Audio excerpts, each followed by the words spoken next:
Jadi Bapak Ibu yang dirahmati Allah, ya. Allah katakan kepada kita itu, ya ayyuhallazina amanu ittaqullaha wabtagu ilaihil wasilah. Hei orang-orang yang beriman, bertakwalah kamu dan carilah olehmu itu wasilah. Jadi untuk berliqa, untuk bermusyahadah, untuk bermuwajahah dengan Allah itu kita mesti mencari namanya wasilah. Mana wasilah untuk bisa kita usul kepada Allah? Tentu contohnya Rasulullah. Ya, Rasulullah itulah yang mesti kita teladani sebagai wasilah bagi kita bagaimana kita bisa usul kepada Allah. Ya, jadi wasilah jalan untuk berliqa, jalan untuk menemui Allah. Ya, pada diri Bapak Ibu itu ada 4 jalannya. Ini yang mesti dipahami. Ya. Nah, jalan yang pertama itu ini disebut namanya jalan syariat. Yang kedua disebut namanya jalan thariqat. Yang ketiga disebut namanya jalan hakikat. Dan yang keempat adalah jalan ma'rifat. Syariat, thariqat, hakikat, dan ma'rifat. Ya. Yang pertama Bapak Ibu, sebagai wasilah kita untuk bisa husul kepada Allah itu mesti kita sempurnakan namanya syariat kita. Syariat itu disebut namanya jalan yang zahir. Mana yang dikatakan jalan yang zahir dan apa ilmunya? Nah, yang dikatakan jalan yang zahir itu terlihat itu pada anggota tubuh kita ini.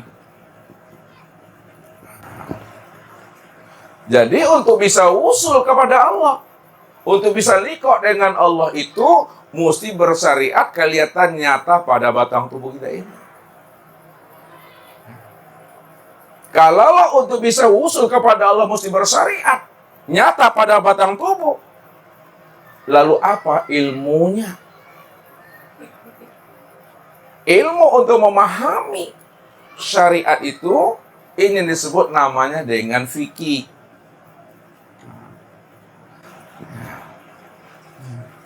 Jadi ilmu fikih itu yang disebut namanya syariat. Ya. Jadi ilmu fikih itu adalah pakaian bagi batang tubuh kita ini. Jadi ilmu fikih itu pakaian bagi batang tubuh. Bagaimana tubuh kita ini elok, tubuh kita indah, maka bungkuslah batang tubuh kita itu namanya dengan ilmu syariat fikih itu. Ya.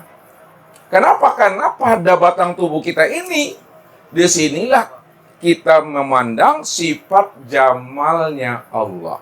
Nah, jadi untuk memandang sifat jamalnya Allah, itu pada batang tubuh. Maka perlu kita membaguskan batang tubuh kita dengan ilmu fikih. Nah, sifat jamalnya Allah. Makanya baginda Rasul Nabi Muhammad SAW dijelaskan oleh Allah, "Summa ja'alnaka 'ala syariati minal amri fattabi'ha wa la tattabi' ahwa allazina la ya'lamun." Sesungguhnya para nabi dan para rasul itu mereka berjalan di atas syariat aku, kata Allah. Mereka senantiasa hidup berdasarkan aturan-aturan Allah. Minal amri, dari semua urusan. Fattabi'ha, maka ikutilah nabi itu. Karena nabi itu adalah uswatun hasanah dalam urusan dunia dan urusan akhirat. Kalau nabi itu adalah uswatun hasanah dalam urusan dunia dan akhirat, maka jadikanlah diri beliau itu sebagai teladan yang terbaik. Tidak ada contoh dan teladan yang terbaik melainkan hanya beliau satu-satunya itu. Karena apa yang diperbuat oleh beliau, apa yang dilakukan oleh beliau, beliau berbuat tidak pernah mengikuti dorongan hawa nafsunya. Wa ma yantiqu anil hawa in huwa illa wahyu yuha. Tidaklah Nabi itu bercakap, berbuat, dan bertingkah laku berdasarkan dorongan hawa nafsunya. Akan tetapi baginda Rasulullah itu berbuat, berucap, dan bertingkah laku berdasarkan wahyu yang diwahyukan Allah kepada hatinya. Maka disitulah wajibnya kita itu mengikuti beliau, karena beliau adalah uswah. Qul in kuntum tuhibbunallaha fattabi'uni. Jika kamu betul-betul cinta kepada Allah, orang yang cinta adalah orang yang bermusyahadah dengan Allah. Maka siapa yang ingin bermusyahadah dengan Allah, maka ikuti aku, kata Rasul. Karena aku inilah corongnya. Aku inilah wasilah untuk menghantarkan umat ini sampai kepada Allah. Karena beliau adalah uswah. Dari sekian banyak para nabi dan para rasul, beliaulah yang terbaik. Berapa banyaknya nabi, Bapak Ibu? Banyaknya nabi itu 124.000. Ini orang pilihan. Ini adalah orang yang terbaik. Orang yang mendapatkan bimbingan hidayah dan petunjuk Allah. Dari 124.000 nabi, maka dipilih yang terbaiknya lagi, Bapak Ibu. Itu 315. Ini yang terbaik.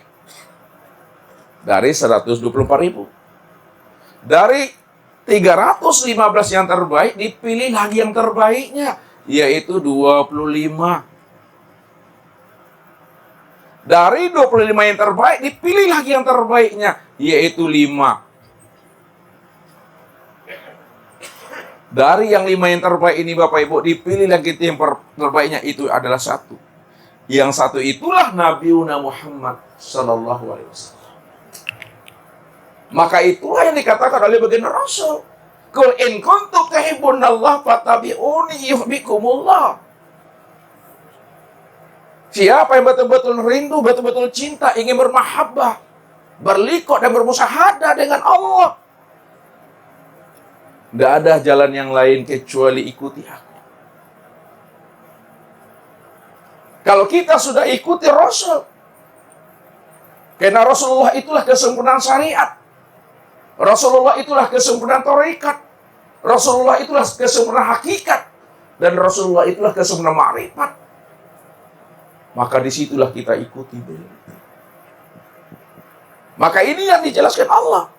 Laqad kana lakum fi Rasulillahi uswatun hasanah. Maka sempurnakan syariat fikih kita itu. Karena ilmu syariat fikih ini adalah pakaian bagi tubuh. Karena tempat memandang sifat jamalnya Allah, sifat keelokan Tuhan, sifat keindahan Allah. Disitulah kita ketika berzikir, jelas alamat zikir kita itu. Kalaulah kita berzikir betul-betul jelas alamat zikir kita, maka ketika kita berzikir, maka disitulah kita meletakkan dan mengalamatkan kalimah zikir alhamdulillah itu. Jadi alhamdulillah itu betul-betul nyata memandang sifat jamal Allah itu, itulah pada tubuh ini. Sini letaknya alhamdulillah tuh.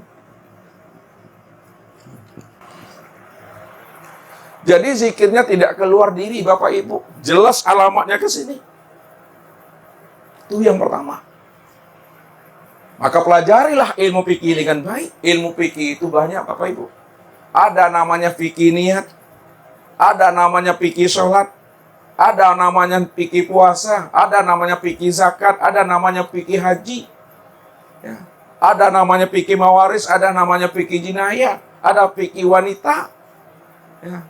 Fikih bapak-bapak nggak ada mungkin, Bapak Ibu. Nggak ada fikih bapak. Fikih wanita. Kenapa ada fikih wanita? Karena wanita ini yang banyak kena hukum. Ya, masalah darah sajalah. Ada namanya darah wilada, ada namanya darah nifas, ada namanya darah haid, ada namanya darah istikhadah. Ya. Makanya mesti belajar ilmu fikih itu supaya nampak keindahan dan keelokan kita itu. Ini yang dipesankan oleh Nabi. Man ahya sunnati faqad ahabbani wa man ahabbani kana ma'i fil jannah. Barang siapa yang menghidupkan sunnahku, kata Rasul, maka sungguh dia telah mencintai aku. Siapa yang mencintai aku karena ma'ifil jannah, nanti di surga dia berserta aku, kata Rasulullah. Nah, ini jalan pertama Bapak Ibu. Jadi untuk liqa kepada Allah itu mesti bersyariat. Wajib nih. Ya. Yang kedua, setelah kita bersyariat, hendaklah kita itu bertorikat. Torikat ini yang disebut namanya jalan yang batin. Jalan yang batin itu terlihat namanya pada hati.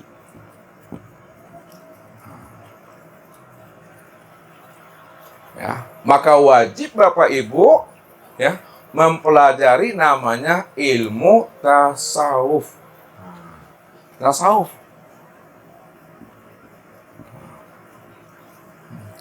Jadi ilmu tasawuf itu adalah pakaian bagi hati. Ya. Bukan hanya tubuh saja yang bagus, bukan hanya tubuh saja yang elok dan indah, tapi hati ini mesti diperbaiki pula. Hati ini mesti dibaguskan pula. Hati ini mesti dibungkus namanya dengan tasawuf. Kalau hati tidak dibungkus, tidak diberi dia pakaian dengan ilmu tasawuf, walaupun batang tubuhnya bagus, hatinya kafir, maka ibadahnya tidak akan pernah diterima Allah. Tubuhnya saja nampak berdiri, ruku, iktidal, sujud dan duduk, tapi hatinya tidak hadir kepada Allah, maka ibadahnya itu batal. La sholata illa bi khudurul qalbi. Tidak sah sholat, belum dikatakan sholat kalau hati itu belum hadir kepada Allah. Ini yang dikatakan oleh baginda Rasul. Ada dua orang di antara umatku, dia sama-sama sholat. Cara berdirinya sama, cara rukuknya sama, cara iktidalnya sama, cara sujud dan duduknya sama. Namun kualitas sholat di antara mereka berdua bagaikan langit dengan bumi. Apa bedanya dengan kita waktu kita TK? Udah dilatih, udah diajari kita sholat. Sampai sekarang Bapak Ibu. Berbeda nak sholat kita Bapak Ibu. Dahulu ada berdiri rukunya, sekarang berdiri aja. Berbeda Bapak Ibu? Tidak pernah berbeda. Perbuatan sholat kita itu sama. Aqwalun wa af'alun muftatahatun bitakbiri wa muhtatamatun bitaslim. Sholat itu secara syariatnya adalah beberapa ucapan, beberapa perkataan dan perbuatan yang diawali dengan takbiratul ihram dan diakhiri dengan salam. Tidak berbeda, sama yang disampaikan oleh baginda Rasul. Namun kualitasnya bagaikan langit dengan bumi, kata Rasulullah. Apa maknanya? Secara ilmu tarekat tasawuf, yang satu hatinya hadir kepada Allah dan yang satu lagi hatinya belusukkan. Malala Bapak Ibu. Allahu Akbar.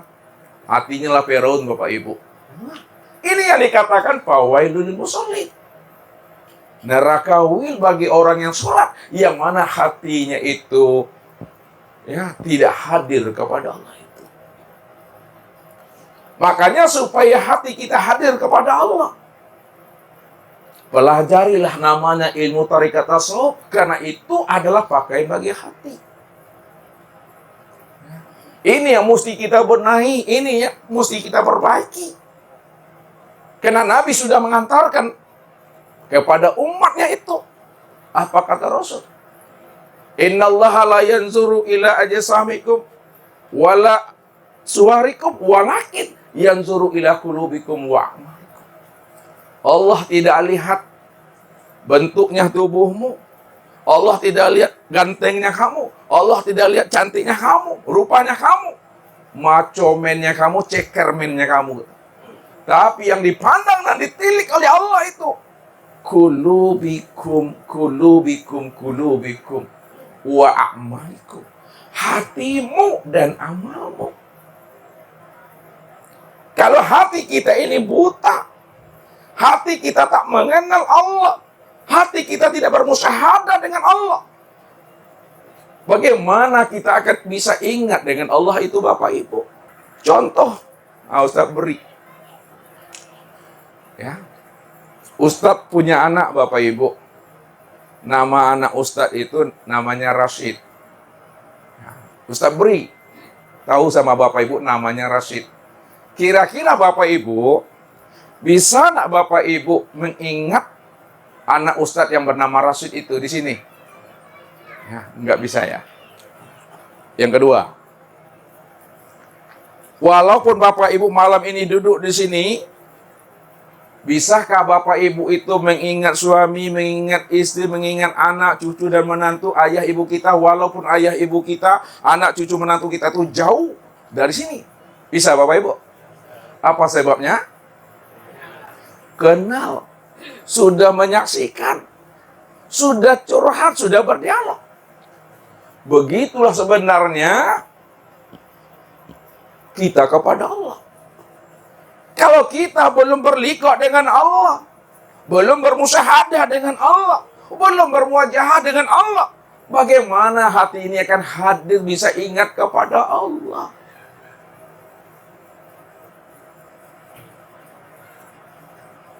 Jadi kalau hati tidak hadir kepada Allah, boleh jadi sholat kita itu bisa menghayal, bisa berimajinasi, menerawang dan melamun Bapak Ibu. Bagaimana supaya hati bisa hadir kepada Allah? Bersihkanlah hati ini. Ya, hendaklah hati ini mesti diberi pakaian namanya ilmu tasawuf. Sebab kalau hati kita itu kafir, apa kata Rasul? La yadkhulul jannata man kana fi qalbihi misqala dzarratin min kibr. Haram noji, kata Rasulullah. Lihat tuh Bapak Ibu, haram noji.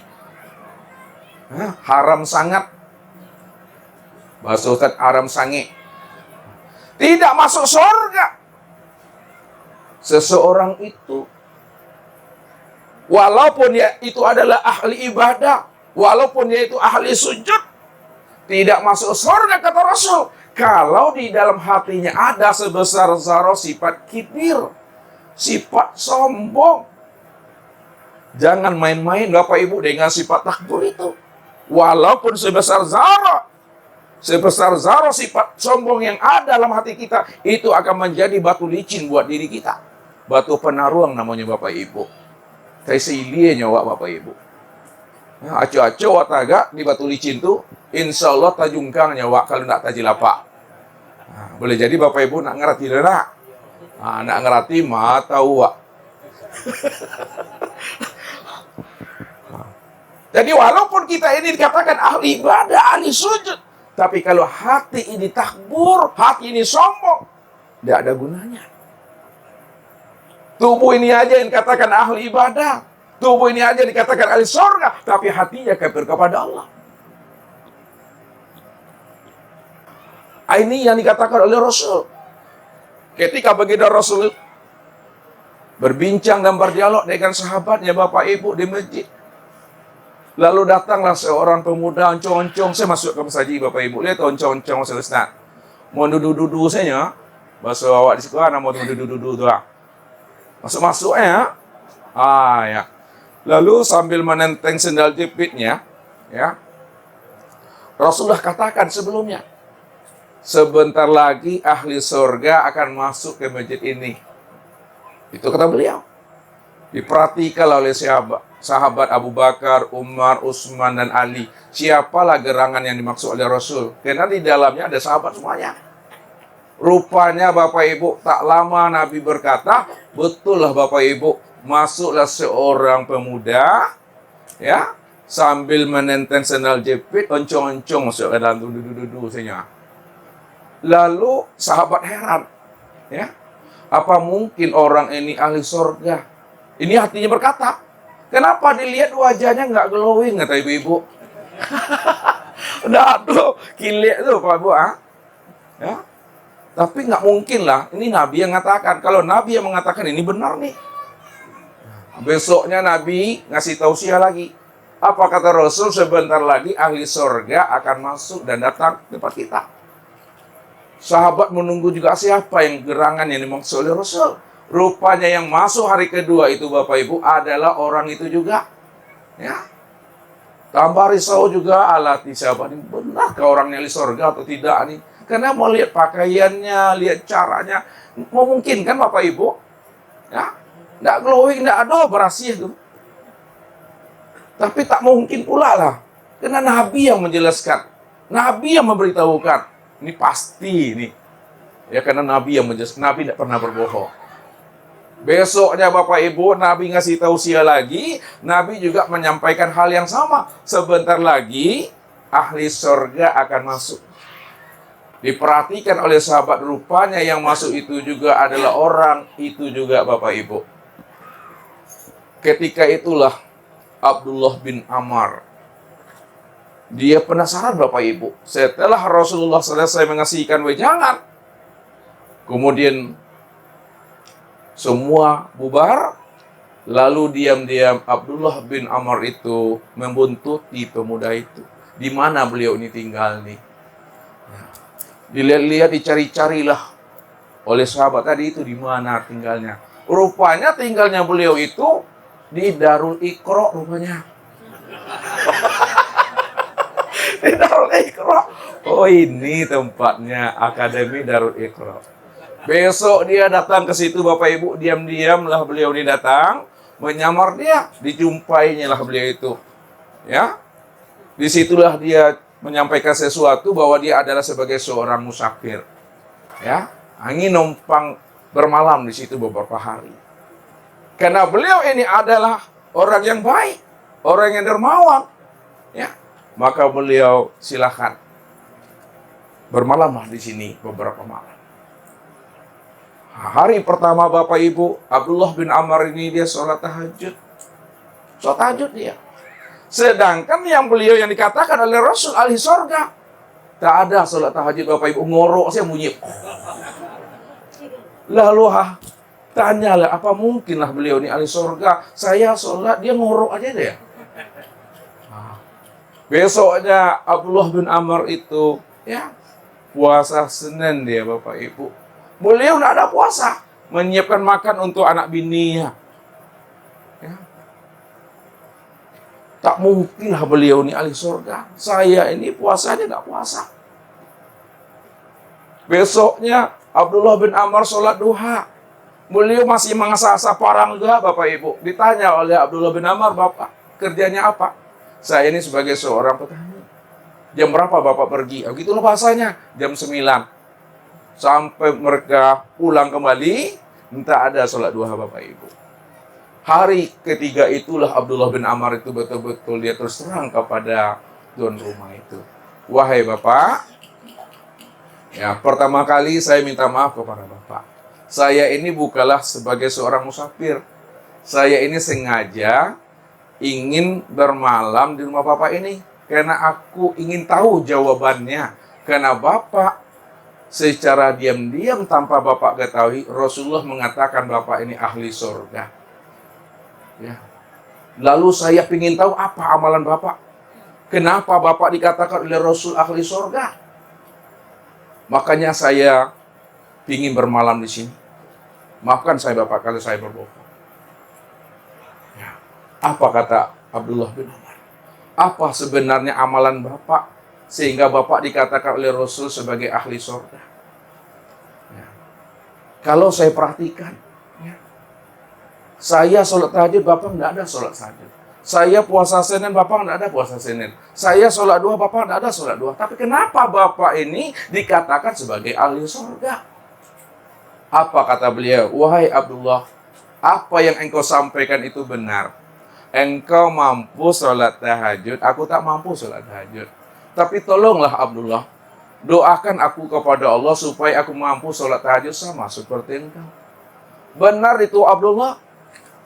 Ya, engkau mampu sholat duha, aku tak mampu sholat duha. Tapi tolonglah Abdullah, doakan aku kepada Allah supaya aku bisa sholat duha. Benar wahai Abdullah. Ya. Engkau mampu puasa Senin, aku tak mampu puasa Senin, tapi tolong Abdullah doakan aku kepada Allah supaya aku bisa juga puasa Senin sama seperti engkau. Baik Bapak, tapi aku ingin tahu apa amal Bapak sebenarnya. Nah, barulah disampaikan oleh beliau, wahai Abdullah, aku hanya mampu mengamalkan apa yang diperintahkan Rasul dan itu aku sanggupi. Itu yang aku bisa. Apa itu Bapak? Penasaran Abdullahnya, mau cepat-cepat jawabannya. Wahai Abdullah, aku ini setiap hari, ya, aku selalu menjaga hatiku, ya. Bagaimana hatiku ini tidak sombong, hatiku ini tidak ria, hatiku tidak ujub, hatiku tidak dengki kepada tetangga, kepada teman, pada sahabat. Disitulah Abdullah itu heran, kaget. Inilah amalan yang terberat, ya, yang ia tidak mampu untuk mengamalkannya. Sholat tahajud ringan, sholat duha ringan, puasa Senin ringan. Tapi yang paling berat, kata Abdullah, inilah amal yang paling berat. Menjaga hati setiap hari, menjaga hati setiap jam. Bagaimana hati itu tetap fitrah, hati itu tetap berbaik sangka, itu yang sulit. Disitulah Abdullah mendapatkan jawabannya. Dengan kebersihan hatinya, dengan kesucian kolbunya, dia tidak dengki, dia tidak sombong, dia tidak berburuk sangka kepada orang. Inilah rupanya amalan yang menghantarkan dia untuk bisa sampai kepada surga. Itulah yang dikatakan oleh baginda Rasul. Makanya Nabi mengatakan, la tadkhulul jannata man kana fi qalbihi misqala dzarratin min kibr. Tidak masuk surga seseorang apabila hatinya itu ada dengki walaupun itu sebesar zarah. Maka supaya hati kita tidak dengki, hati kita tidak iri, hati kita tetap fitrah, berilah dia pakaian bungkus hati kita itu dengan ilmu tasawuf. Karena ilmu tasawuf itu mempelajari seluk-beluk hati, bagaimana hati itu bisa ikhlas, bagaimana hati kita itu bisa sabar, bagaimana hati kita itu bisa bertawakal. Untuk bisa hati itu sabar, ikhlas dan tawakal, belajar dari ilmu tasawuf ini. Karena di hati inilah Bapak Ibu tempat memandang sifat kamalnya Allah itu. Sifat kesempurnaan Allah. Karena hati ini tempat memandang sifat kesempurnaan Allah. Ketika Bapak Ibu berzikir, maka disitulah kita mengalamatkan zikir subhanallah itu pada hati.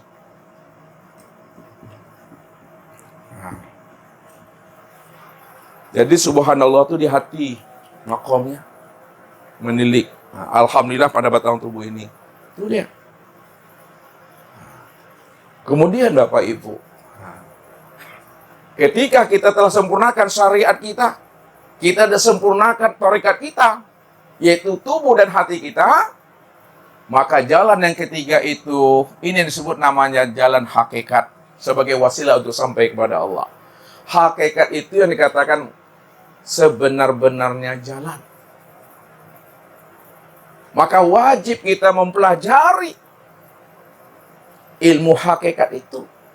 Karena ilmu hakikat itu, ya, itu adalah pakaian bagi ruh.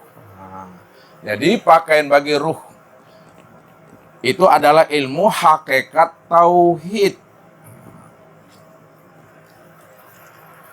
Jadi bagaimana supaya ruh kita itu tetap dalam keadaan fitrah dan suci dia? Berilah ruh kita itu pakaiannya. Pakaian ruh itu adalah ilmu hakikat tauhid, mengesahkan Allah. Karena ruh inilah yang berjanji di hadapan Allah. Ruh inilah yang berbaiat kepada Allah. Belum ruh itu dibungkus oleh tubuh jasmani, dia telah berjanji di hadapan Allah itu. Apa kata Allah? Alastu birabbikum. Bukankah aku ini adalah Rabbmu? Aku ini adalah Tuhanmu? Maka apa jawaban sekalian ruh? Qalu bala syahidna. Benar ya Allah, Engkau adalah Rabb kami. Kami yang bersaksi ya Allah. Anta Rabbi wa ana abduka. asyhadu an la ilaha illallah. Aku bersaksi tidak ada ilah yang aku sembah, yang aku tuju, yang aku nyatakan melainkan hanya Engkau ya Allah. Itu kata ruh. Maka ketika itu pula lah Allah mengangkat saksi kepada ruh itu. Wa ashadu anna Muhammad Rasulullah. Aku juga bersaksi, kata Allah, Engkau adalah Muhammad, utusan aku, kata Allah. Allahu Rabbi wal Islam dini wa Muhammadan Rasulullah.